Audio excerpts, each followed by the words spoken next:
Halo Dokter Riri. Hai, apa kabar Lin? Sehat Dokter Lina? Kita sapa sahabat ngopi dulu yuk. Oke. Hai, apa kabar sahabat ngopi? Halo. Hari ini ngopi bareng Dokter Lina dan Dokter Riri.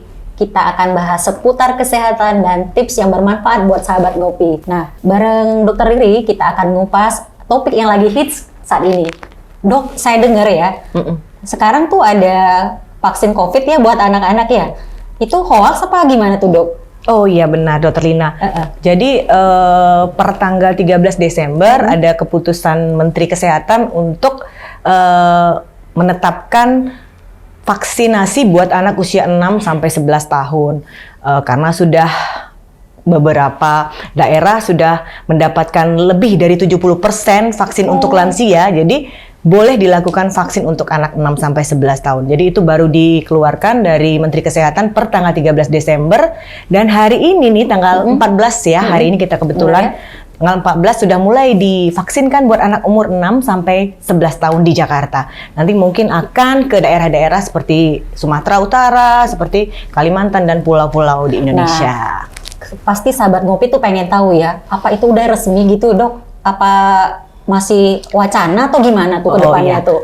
Beberapa hari sebelumnya memang masih wacana, maksudnya sudah keputusan sih sebenarnya. Dan sudah dilaksanakan di Jawa, terutama di Jakarta.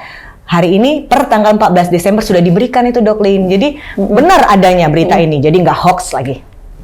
Sahabat ngopi, jadi poinnya di sini memang udah jelas tuh ada peraturannya. Jadi kita bisa nggak khawatir lagi tuh gimana-gimana tentang pelaksanaannya ya.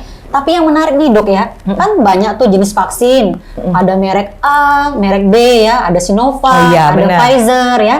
Kira-kira nih yang untuk vaksin anak umur 6 sampai 11 tahun nanti, kira-kira yang mana nih dok jenis vaksin yang dipakai itu? Nah, kebetulan dari surat izin edar dari BPOM yang diizinkan untuk diberikan kepada anak itu jenisnya dari Bio Farma yaitu Sinovac.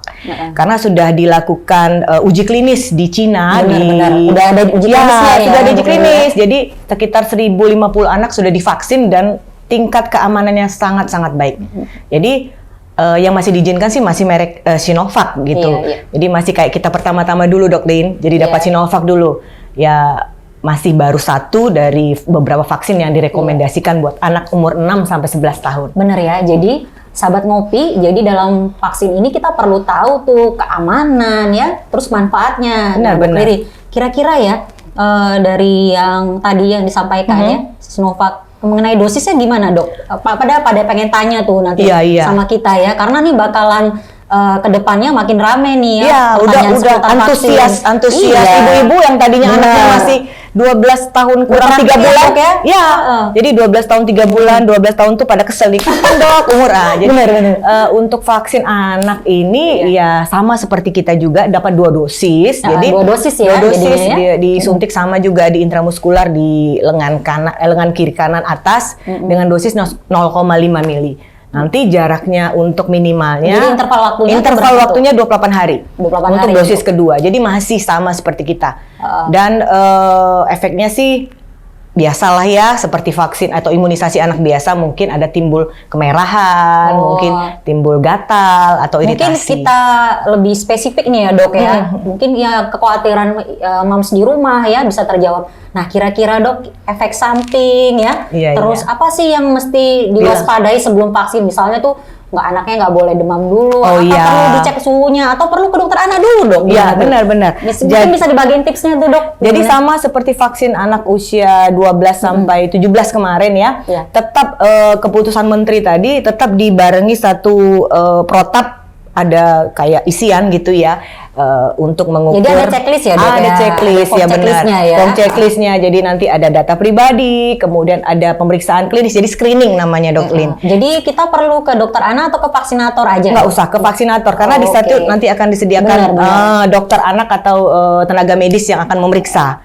Jadi kalau pada anak dengan temperatur yang di atas 37,5 tunda dulu. Berarti kalau demam ya, Dok ya. Kalau panas badannya nggak boleh ya, Dok? Nggak boleh ya? sama sekali. Tunda dulu. Iya, jangan buru-buru, Mama masih panjang nih, ya kan? Kemudian anak-anak yang baru imunisasi dalam jangka waktu 2 minggu, misalnya vaksin difteri, tetanus kan, pada anak yang udah di sekolah kan dapat di kelas 1, iya.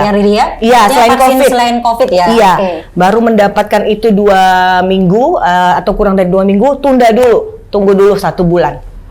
Oke. Kemudian apa lagi tuh, Dok? Kemudian pada anak-anak yang baru dirawat inap, misalnya baru pulang rawat inap ya 7 hari, kemudian baru sembuh nih, Dok, anak saya, tunda aja dulu. Tunda ya, Dok ya. Kemudian anak-anak menarik sekali ya, Dok ya. Iya, jadi terus kira-kira ya untuk anak-anak yang dengan ada penyakit kayak penyakit khusus yang makan lagi obat-obat untuk menekan daya tahan tubuh itu bisa nggak? Oh ya, itu juga dianjurkan untuk ditunda. Ditunda ya. Karena masih belum aman buat anak-anak yang lagi mengkonsumsi imunosupresan ya. Iya, anak-anak yang dengan penggunaan obat-obatan jangka panjang daya tahan tubuh kayaknya ditunda dulu ya, Dok. Tunda dulu. Terus apalagi kira-kira ya, Dok ya yang perlu diketahui moms di rumah yang penting nih untuk diingat jadi gitu. Ada beberapa orang tua yang bertanya, Dok, anak saya asma, itu yang untuk kemarin ya. Banyak tuh yang asma, alergi. Banyak sekali. Anak saya alergi, Dok, kayaknya nggak usah. Menarik nih. Nah, jadi buat anak-anak yang mengalami itu boleh dilakukan asal tidak mengalami serangan 1 bulan sebelumnya. Ya, jadi nggak boleh pada saat serangan akut baru asmanya kambuh ya. Misalnya baru 3 hari lalu, Dok, pakai Nebul, tunda dulu. Oke. Jadi serangan yang sudah lama, kayaknya baru udah 3 bulan yang lalu, Dok. Nah, itu nggak apa-apa. Dulu, Dok, anak saya asma waktu kecil, udah waktu kecil banget ya kan. Jadi sekarang boleh. Iya.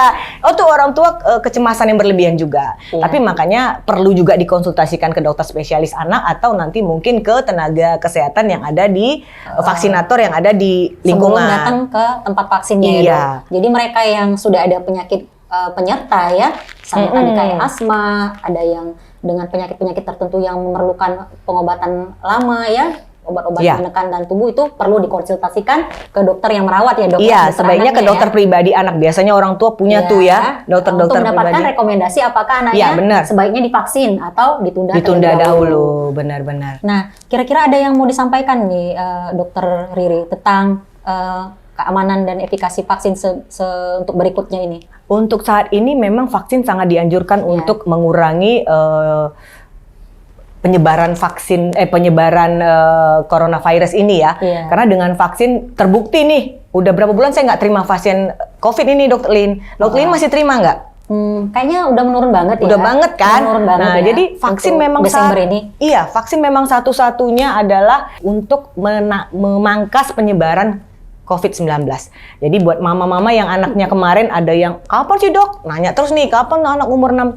Ayo sekarang datangi fasilitas kesehatan terdekat. Bisa sih sekarang di puskesmas, di rumah sakit, di sekolah juga nanti mungkin akan diadakan. Biasanya disosialisasikan. Iya, disosialisasikan, daftarkan segera anak mam semuanya karena sangat-sangat bermanfaat bagi seluruh umat manusia di dunia, terutama di Indonesia gitu. Jadi tolong buat mama-mama yang selama ini masih meragukan, aduh, Dok, nanti anaknya demam. Ya sama kayak imunisasi DPT juga, anaknya juga demam 1-2 hari kan nggak ada masalah. Yang penting setelah itu daya tahan tubuh juga lebih kuat gitu sih. Amin ya, kita berharap ya supaya anak-anak yang usia 6-11 tahun mendapatkan proteksi dari vaksin sehingga penyebaran COVID dapat dicegah ya.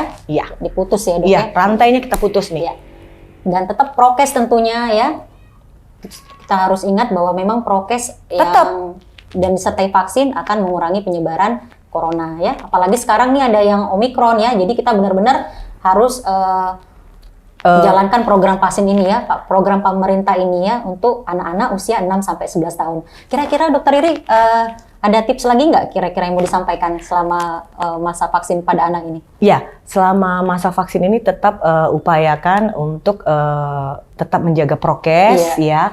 Apapun itu, ada beberapa orang tua yang menganggap, dok kita kan udah vaksin nih, tapi kok masih pakai masker, kok masih cuci tangan. Jadi sepertinya kita dibodohi, bukan. Walaupun kita sudah vaksin, belum tentu kita tidak terpapar. Tapi mengurangi gejala bisa. Jadi prokes tetap, kemudian datangi ke lokasi-lokasi vaksin yang tersedia. Jadi tetap melakukan prokes kesehatan walaupun sudah divaksin. Gitu sih Dok Lin ya. Oke Mams. Oke Mams, saya kira apa yang telah disampaikan Dr. Riri di acara Ngopi hari ini itu dapat bermanfaat bagi sahabat ngopi semuanya. Demikian dari kita. Sampai jangan ketemu. Jangan lupa. Jangan lupa like, subscribe, dan komen di YouTube channel kita di sini. Oke, selamat siang. Bye.